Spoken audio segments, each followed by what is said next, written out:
So I think one of my favorite chapters in the book is That Was Then.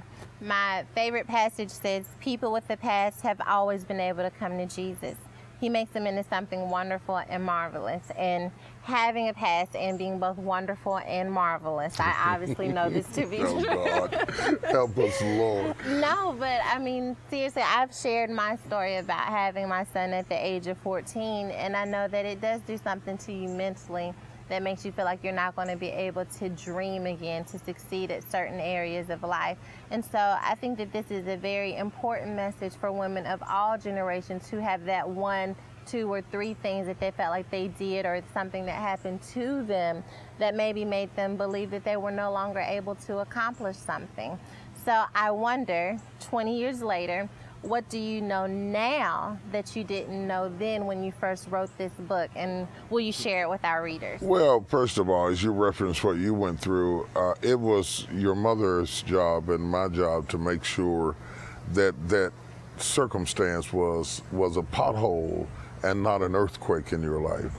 To provide the support around you that was necessary to make sure that you completed your education, that you went forward with your dreams, and that you learned the consequences of your mistakes and used it to develop a wisdom.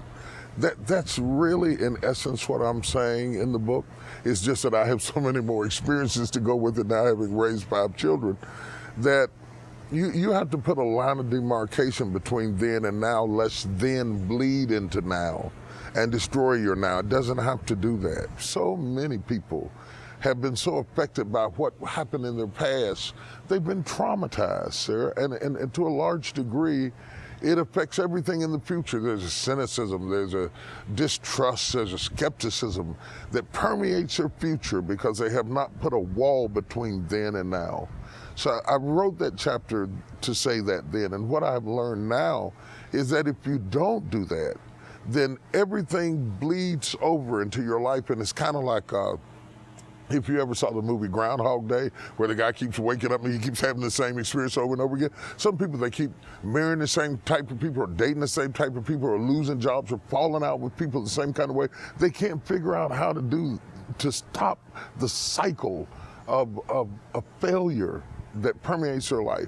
And I think today it is just as relevant, if not more so than it ever was, because you got Facebook coming at you, you got Twitter coming at you, you got all of these ways to interact with all these people you really don't know. If you don't put some line of demarcation between what you allow to affect you, whether it be your past or the past of other people and their perceptions, then you're in real trouble, because everything's moving fast, news cycles, everything's coming at you through your eye gate, your ear gate. Everything is being bombarded with all kinds of negativity, and you have to build a wall and say, oops, that's enough of that.